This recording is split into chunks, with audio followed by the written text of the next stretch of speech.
Hi guys, today I wanted to share with you a portion of the new online course that I created for Udemy. This is the second course in a series of 3, and it is the Foundations in Anatomy and Body Science for Yoga Teachers series. This series encompasses the 30 hours of training that I usually put into a 200-hour teacher training for Yoga Alliance. But I wanted to make this available online because I feel like a lot of yoga teachers who go through teacher training don't feel like they got what they needed out of the anatomy portion. So I've put together a series of lectures and practices that will really help you to understand the most important concepts in anatomy and physiology for yoga teachers. This second course focuses on muscle function, and it's all about making sure that you understand the information that you're going to need so that when you go on to study the names of the muscles and what the muscles do, that information is going to make a lot more sense. So I hope you enjoy this section.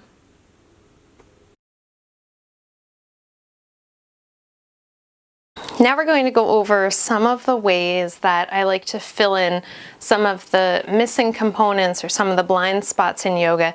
Things that if you're using yoga as your complete movement system, these are things that you're just missing out on, depending on the form of practice that you do. And the first one is true cardiovascular challenge. This is a hard one in yoga. So if you're doing a lot of flow or vinyasa classes, you might be able to get your heart rate up into that target zone and hold it there. But for a lot of people, myself included, I can't do a flow class with enough sustained movement for me to really keep my target heart rate. So here's a couple suggestions for you, and I take these things from Kundalini Yoga, where we have these movement sets that we repeat with high effort output for a period of time, a period of like a minute, 2 minutes, 3 minutes. And one of my favorite is the running in place and punching exercise. So we can start by kind of moving the feet up and down and see how you feel with that. And then I'm going to start to kind of jog in place. And then I'm going to start to pair that with a little bit of a punching movement. So strong, big muscle effort. Redford wants to get involved. And you would keep this going for about 3 minutes with strong breath. Good job, Redford. Good. And sometimes people will say, well, that's not yoga, but check out Kundalini Yoga. I think that's going to kind of stretch and expand the concept of what you consider to be yoga. Earlier in the course, we talked about doing donkey kicks, those jumps in downward facing dog. We talked about the jump switch, where you're in lunge and you quickly switch your feet back and forth. And you might have heard as I was teaching that, as I am right now, get a little short of breath, and that's what you're looking for. That means that doing that movement and talking at the same time is challenging my cardiovascular system, which is what we need because heart disease is a really big issue in this country.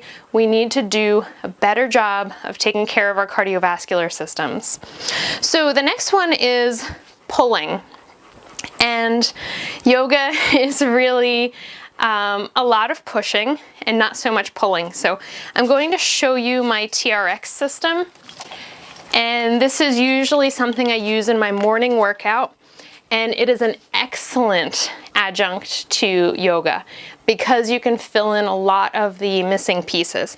But it's a body weight exercise where you lean back and you pull, or you pull.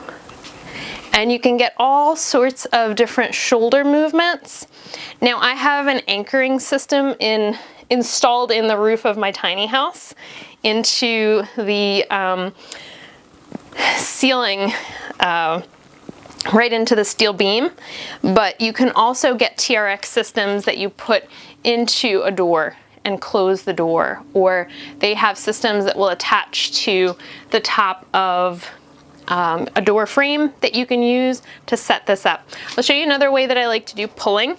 I'll go down into a deep squat, and then instead of using my legs to come up, I pull up with my arms. And and I pull up with my arms. So this is also a range of motion that we don't challenge in yoga. So having that TRX system is a great way to bring in some extra strengthening and variety in the range of motion that we're providing to our shoulders. Along that line of pulling, we can also work on getting some traction, and I use my kitchen sink for this. When I'm trying to get traction, I can hold on to the kitchen sink and really sink my weight back and create some traction through the shoulder. I can also bend my knees and sit my weight back, and it gives a little traction through the back and through the shoulder at the same time. So if you have a pull-up bar or something that you can hold on to above your head, I could do it with the TRX system. You can get some traction and hanging, and then some pulling overhead. And those are two great movements that we don't get to experience in traditional yoga practice. So let's talk about another form of pulling with the band. So with the band, you can close this in a door.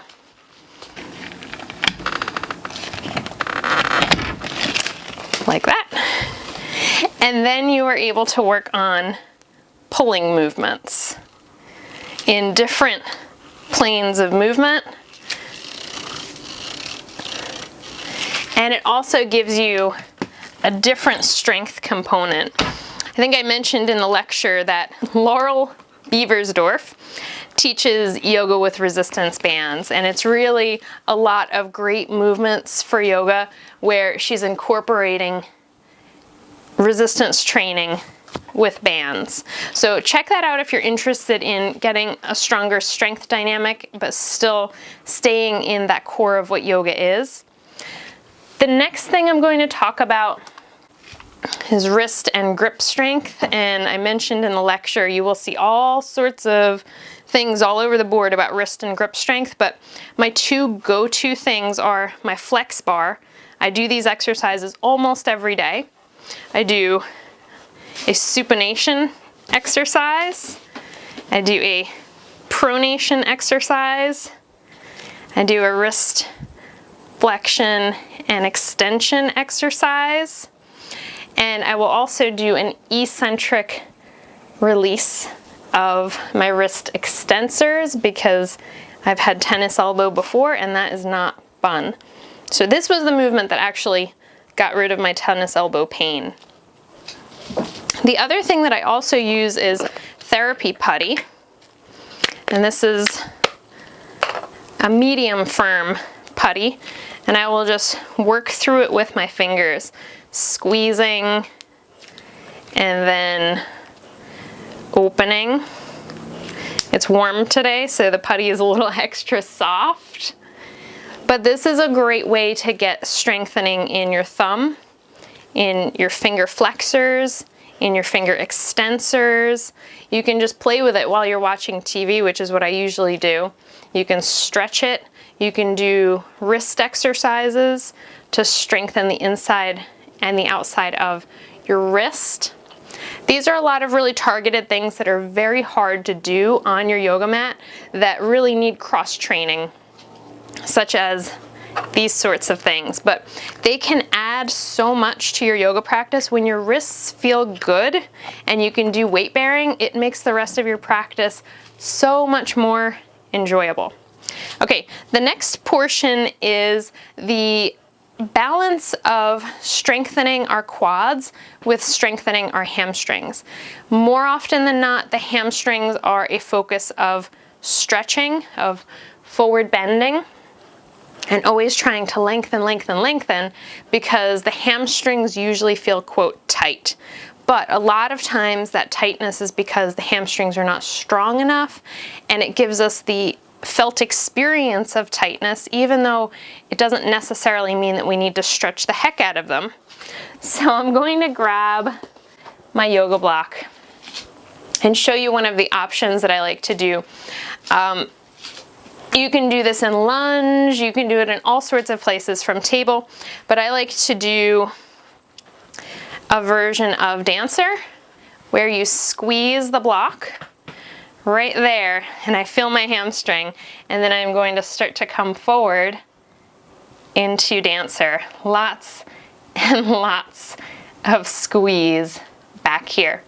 So you can contrast that to dancer, where I would be holding my foot and pulling that back and trying to get that quadriceps stretch, which is fine. But in a world where I'm trying to create balance and I want to increase my students' awareness and strength in their hamstrings, the block squeeze is a great way to do that in many different parts in your practice. So posterior chain strengthening, that is just a larger concept of the hamstrings, because the hamstrings are part of that whole posterior chain of muscles that go all the way down the body. My favorite way to work on those posterior chain muscles are different variations of bridge and different variations of going onto your belly and lifting your body against gravity. Gravity resisted things that have to lift the head, squeeze the shoulders back, all of that sort of stuff. So let's go down to the floor and look at some things that work on our posterior chain, and then we'll go into neck strengthening. All right, so posterior chain strengthening. We can go onto the stomach and we can do our prone boat, which we did in another practice video earlier. So let's go onto the back and do another version of bridge that I like. So we go up into, let's say, a pretty traditional bridge. I am squeezing my glutes. I know this is a thing in yoga. Some teachers will tell you to relax your glutes. I want you to squeeze your glutes here because your butt muscles are hip extensors. They help to get extension, and that is what we want in bridge. Now, where I'm going to bring in the rest of my posterior chain by bending my elbows and starting to press my upper arms into the mat. Don't go so high that it creates discomfort in your lower back, but just press and engage. Get a good isometric contraction, and then I'm going to start to gently press the back of my head into the floor. Just gentle engagement of the neck muscles, because yes, we can strengthen our neck. So I'm going to start with just a slight active assisted lifting the head up, and then seeing if I can let go comfortably and feel that effort in my neck flexors. And then I'm going to start to turn my head with a little bit of support, staying in the range of motion that feels comfortable and confident, and then lowering down. So that's neck strengthening exercise number 1. The force that I am working against is gravity. The weight that I am using is my giant head. Quite a bit of weight. All right, so now I'm rolling over onto my side, and I can go into a side plank, or I'm just going to kind of prop myself over onto the side. And I'm going to do a little bit of neck movement here, lowering my head down with gravity, and then lifting my head up against gravity. A lot of people have chronic tightness in the lateral neck, right? Those scalene muscles. We haven't talked about them yet, but we will. Scalenes on the side of the neck. You can feel that upper trap tension. We all know what those are when you get stressed. So this is a way that we can hit the side of the neck, and then you can repeat that on the other side. And then we're going to go down to the belly.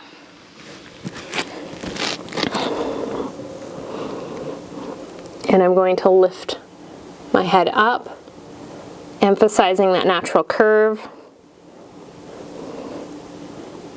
Maybe lift and do a rotation.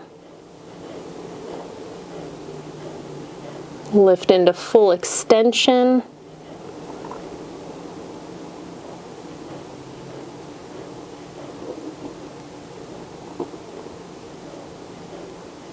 And then lower back down. So there are the different examples of how we move our head against gravity to create strength in the front, the sides, and the back of the neck, all 4 quadrants. So now Redford has his foot on my notes. Thank you, Redford. Okay. That was posterior chain. And the other note that I'm going to say is don't be afraid of weights. Adding weights as something that you use either on your mat or off your mat can be a great way of making your practice feel better. I think a lot of yoga teachers have had the experience of practicing yoga for a period of time, and then they start to experience repetitive strain injuries or chronic pain in their lower back, their hips, their knees, their shoulders, wrists, any other part of the body, and then they start to figure out, I need more strengthening to truly take care of my body. And that was my experience and many other teachers' experiences. So even if it's just getting some hand weights and doing some basic exercises or bringing them onto your mat and using them for some different strengthening exercises, in my personal opinion, holding something heavy does not mean that you are not doing yoga.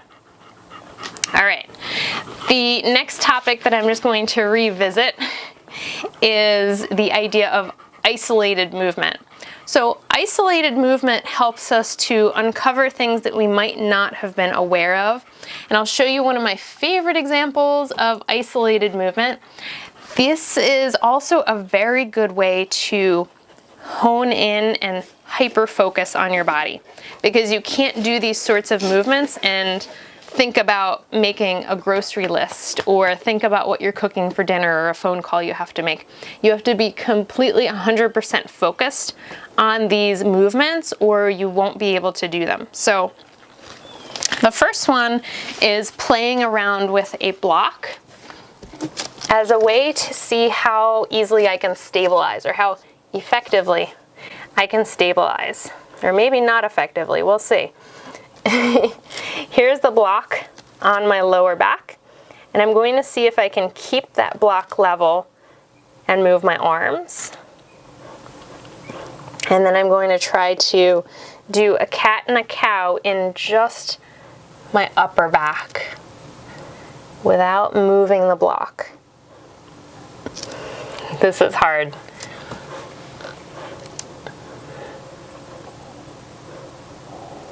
Seeing how well my thoracic spine wants to move today. Okay, now I'm going to try to stretch a leg out.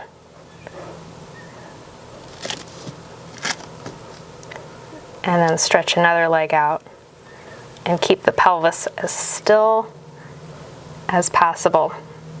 So we're revisiting that idea of anti-rotation. Stability, trying to limit movement. Do a little abduction with the hip.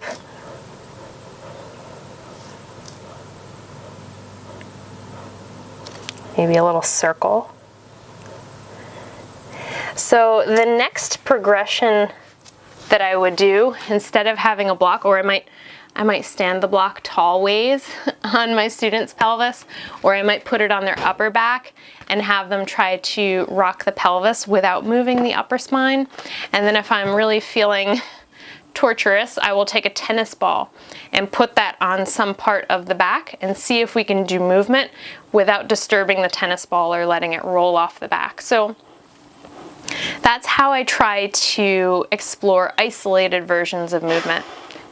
And the last thing that I'm going to say that we have touched on is that yoga is sometimes touted as this ancient, perfect practice that we should not change and we should never question. And I am here to encourage you to say that we're not the same people today that we were 100 years ago. So why would we do the same practice? There are many things from yoga that are still very useful and very applicable today, but there might also be some things that don't really serve you in your modern day life. So it's okay to take certain things and leave other things. One of the things that really comes to mind is the practice of celibacy is in the yamas and the niyamas. And for a lot of people who are householders, practicing celibacy as a way to manage your energy is just not something that's practical in your life. So that's something that you might choose not to accept as part of your yoga practice, and that's totally fine. So don't be afraid to change things so that they fit into your body and they fit into your life. And don't be afraid to question why you are doing something or why you're not doing something, right? Question your fears and your apprehensions and try to see if that's something that maybe you need to work through, or see if maybe that's a boundary that needs to be respected and upheld. All of that is valid within our yoga practice, and these are all things that can come up even when we're doing a physical practice. All of those sorts of things, because we are human, are going to find their way onto our mat and off of the mat. So it's all part of this yogic experience that we are having. I hope that gives you some new ideas that you can start to integrate into your practice and create something that is very well-rounded and very helpful for your body.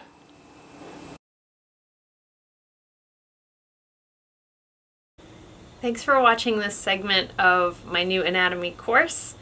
I just wanted to let you know that I'm going to be giving away access to the first and the second course in the Foundations of Anatomy series, and I'm going to be pulling a name on October 20th. So anytime between now and October 20th, if you can leave a comment below this video and let me know why you would like to take that course, how you think it would be helpful to you as a yoga teacher. And you can go over to my Instagram, which is @Lauragyoga, and leave a comment on there or send me a direct message, and I'll put your name in the drawing to win part 1 and part 2 of Foundations in Anatomy. So that's a total of 18 hours of lecture and practice information.